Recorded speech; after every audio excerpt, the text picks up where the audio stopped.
सभा से एमएलए बनेगा आपके, तो कोई दुनिया की ताकत नहीं है जो मुझे चुनाव जीतने से रोक ले। जो है सपा से जो है संजय सिंह लाठर भी दावा कर रहे हैं। देखिए, संजय लाठर के कोई बाप की बापौती नहीं है। संजय लाठर चुनाव बड़ा मैं कौवे उड़ा दूंगा, ये कर दूंगा, वो कर दूंगा, किसी का बाल टेढ़ा नहीं कर पाया वो। झूठ बोलने में नंबर 1 थे राधेश्याम, तीसरे पे। इन दोनों का बाप है झूठ बोलने में। उत्तर प्रदेश में 2022 के विधानसभा चुनावों को लेकर राजनीतिक नेताओं ने अपनी गतिविधियां तेज कर दी हैं। मथुरा के माड विधानसभा क्षेत्र से 2 बार चुनाव लड़ चुके बसपा नेता जगदीश नौहोवार फिर एक बार 2022 में विधानसभा का चुनाव लड़ने की दावेदारी कर रहे हैं। इस दौरान उन्होंने नियो न्यूज से हुई खास बातचीत में कहा कि वे पूरी ताकत के साथ चुनाव लड़ेंगे और विधायक बनेंगे। इस दौरान अपने प्रतिद्वंदी नेताओं के लिए जो कुछ कहा वह भी सुनिए। उत्तर प्रदेश में 2022 के विधानसभा चुनावों को लेकर सभी राजनीतिक दलों ने अपनी तैयारियां शुरू कर दी हैं। मथुरा से प्रसपा यानी कि प्रगतिशील समाजवादी पार्टी ने भी सामाजिक परिवर्तन रथ यात्रा का शुभारंभ कर दिया है। सवाल यह है कि 2022 किसके लिए चुनौती है और किसकी सरकार बनेगी, ये एक अहम सवाल भी है। इस वक्त हमारे साथ मौजूद हैं प्रगतिशील समाजवादी पार्टी के वरिष्ठ नेता जगदीश नौहोवार साहब।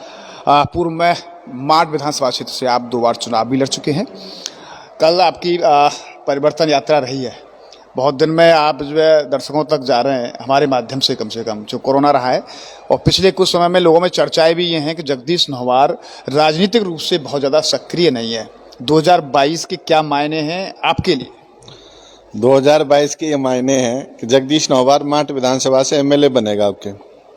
सबसे बड़ा सवाल और जवाब मैंने सब दे दिया आपको। ये अर्थपूर्ण हंसी के साथ आपने सब जवाब दिया है, यानी इस जवाब को क्या माना जाए, यानी कि एक गंभीरता से लिया जाए इस बात को, क्योंकि जिस तरीके से कल आपकी परिवर्तन यात्रा रही है, लेकिन अभी राजनीतिक हलकों में और चर्चा जो होती है कि जगदीश नौहोवार जितने ताकत के साथ में राजनीतिक रूप से चुनाव से पहले जो सक्रियता में दिखते थे वो नहीं दिख रहे हैं, लेकिन कल सामाजिक परिवर्तन रैली हुई, उसमें आयोजक के रूप में आप हुए, अहम भूमिका के रूप में आप हुए। तो क्या लग रहा है 22 के चुनाव में जगदीश नौहोवार प्रगतिशील समाजवादी से चुनाव लड़ेंगे या किसी और दल से लड़ेंगे? अगर चुनाव लड़ेंगे तो देखिए, पहले तो मैं आपको श्योर कर दूं कि मैं 100% चुनाव लड़ूंगा, ठीक है। दूसरी बात, मैं अर्ध हंसी नहीं हंस रहा, मैं सीरियसली और सही बात बता रहा हूं आपको कि 2022 में मार्च से एमएलए बनना मेरा टारगेट है और बन के दिखाऊंगा इस बार। सवाल ये है कि किस पार्टी से आप चुनाव लड़ेंगे, ये बहुत बड़ा महत्वपूर्ण सवाल है आपके लिए। देखिए, ऐसा अभी हमारी पार्टी गठबंधन कर रही है।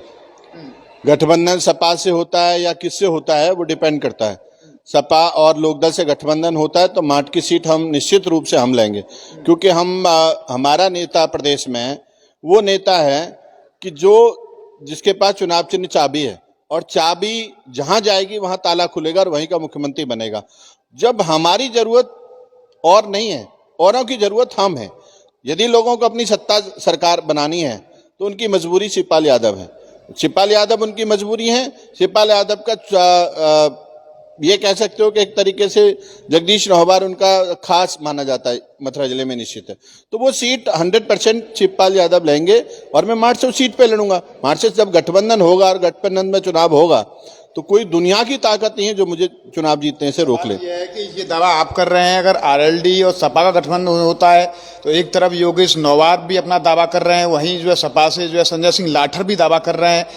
कितनी चुनौतियां आपके लिए रहेंगी वहां पर लड़ने के लिए चुनाव? देखिए, संजय लाठर के कोई बाप की बापौती नहीं है। एक तो ये बता दूं आपको बिल्कुल क्लियर, वो माट का रहने वाला नहीं है, हरियाणा का रहने वाला है। दूसरी बात, वो ऑलरेडी विधायक है, आज की डेट में एमएलसी है, उच्च सदन का सदस्य है। उसका एक काम कोई ऐसा बता दो जिससे उसे वोट दे दे जनता। उसने क्या कर दिया विधायक होते हुए? उसका एक कोई काम गिना दे मुझे कि सब जिस आधार पर इसको वोट दे दिए। जगदीश नौहोवार ने वो काम किए हैं जो हर आदमी कहता है कि भाई इसको एक बार विधायक बनाना जरूरी है।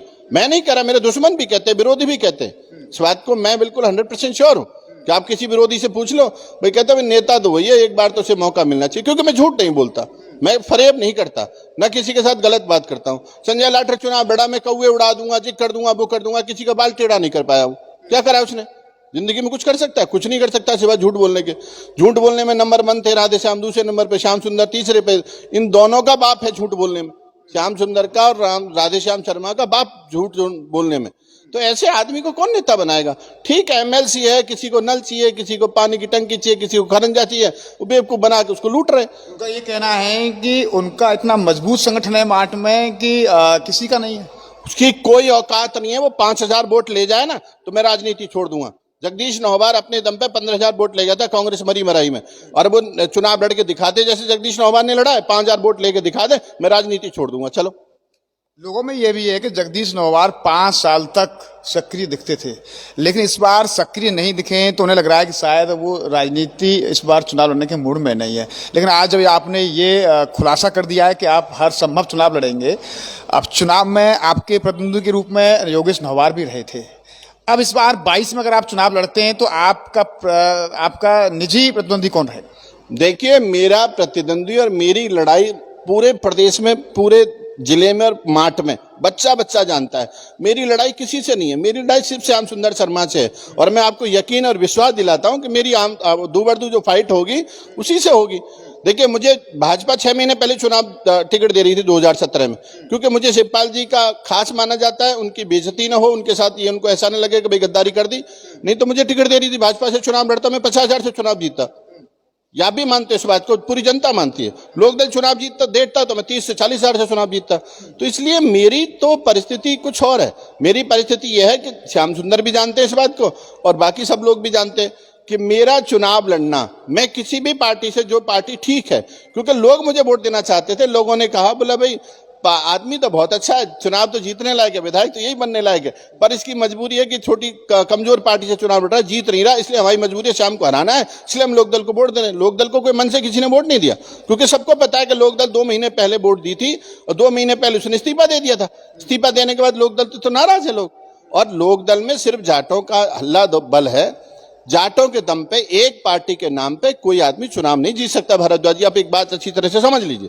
लास्ट वाले चुनाव पर हमने आपका इंटरव्यू लिया था, तो उस समय जिसमें आप कांग्रेस से लड़े थे, आपको खुद पता था कि आप जीत की पोजीशन में नहीं है, लेकिन फिर आपने कहा था कि मैं अपने प्रतिद्वंदी को जरूर हराने की कोशिश में चुनाव लड़ रहा हूं। तो इस बार भी किसी को हराने के लिए चुनाव लड़ेंगे? मैं हराने के लिए किसी को चुनाव नहीं लड़ रहा, न मैं तब लड़ा था न जब अब लड़ा था। मैं आपको बता दूं, सच्चाई यदि पूछना चाहते हो, उस वक्त मैं यदि चुनाव नहीं लड़ता तो एसके शर्मा बीजेपी का प्रत्याशी चुनाव जीतता, न श्याम सुंदर चुनाव जीतता, न लोकदल वाला चुनाव जीतता। ये मैं आपको 100% लिख के दे दूंगा। मेरी जितनी वोट आई थी उसमें से 1,000 लोकदल को जाती, 1,000 श्याम को जाती, बाकी 13,000 वोट बीजेपी को जाती। बीजेपी वाला 12,000 से चुनाव जीतता। हाँ, क्या लग रहा है कि प्रसपा और अखिलेश और शिवपाल एक हो सकते हैं? देखिए, राजनीति में कुछ भी असंभव नहीं है, कुछ भी हो सकता है। इसलिए मैं कह रहा हूं कि मुझे एमएलए बनना है और शिवपाल यादव को सीएम बनना है, और वो टारगेट क्लियर है। आप देख रहे हैं हरियाणा की सरकार चाबी चला रही है। चाबी नसन दुष्यंत चौटाला की 10 दिन पहले पार्टी बनी, 10 दिन पहले पार्टी बन के आज प्रदेश सरकार चला रहा है कि नहीं चला रहा? तो वही चाबी हमारे पास है, चाबी चुनाव चिन्ह हमारा है। तो चिंता नहीं करो भारद्वाज जी, मैं आपको 100% विश्वास के साथ कह रहा हूं कि उत्तर प्रदेश की सरकार इस बार शिवपाल के इर्द गिर्द होगी। चाबी ही चुनाव सरकार चलाएगी और चाबी की मुख्य भूमिका होगी उत्तर प्रदेश की सरकार बनाने में। सवाल यह है कि अगर प्रसपा का गठबंधन नहीं होता है तो जगदीश नौबार अकेले चुनाव लड़ेंगे, प्रसपा से लड़ेंगे या फिर किसी और दल से लड़ेंगे? जिससे मेरा नेता कहेगा मैं उससे चुनाव लड़ूंगा, चुनाव लड़ेंगे 100%। धन्यवाद। से हमारे साथ रहे प्रगतिशील समाजवादी के वरिष्ठ नेता जगदीश नौबार। मार्च विधानसभा से 2 बार चुनाव लड़ चुके हैं, एकदम फिर पूरी ताकत के साथ 2022 पर अपनी नजर रखे हुए। उनका कहना है कि चुनाव हर संभव लड़ूंगा, अगर उनकी पार्टी का गठबंधन होता है तो गठबंधन से लड़ूंगा, नहीं भी होता है पार्टी जिस तरीके से आदेश करेगी तो भी चुनाव लड़ूंगा। लेकिन सवाल ये भी है कि जगदीश नौबार माठ की राजनीति में एक बड़ा नाम है, क्योंकि 2 बार चुनाव भी लड़ चुके हैं। अब ये भी है कि अब इनका नजदीकी करीबी प्रतिद्वंदी कौन होता है, लेकिन उनका ये भी कहना है कि उनकी जो टक्कर होगी वो वर्तमान विधायक श्याम सुंदर शर्मा से होगी। संजय सिंह लाठर को वो कह रहे हैं कि वो बाहरी हैं। योगेश नौबार जो कि 2 बार चुनाव हार चुके हैं, अब देखना होगा कि माठ विधानसभा क्षेत्र में अगला विधायक कौन बनता है। बहरहाल सभी जो प्रत्याशी के रूप में चुनाव लड़ना चाहते हैं सभी जीत का दावा कर रहे हैं कि वो माट के विधायक होंगे। न्यूज कमर्सन गोपाल जग्गा के साथ गोविंद भारद्वाज।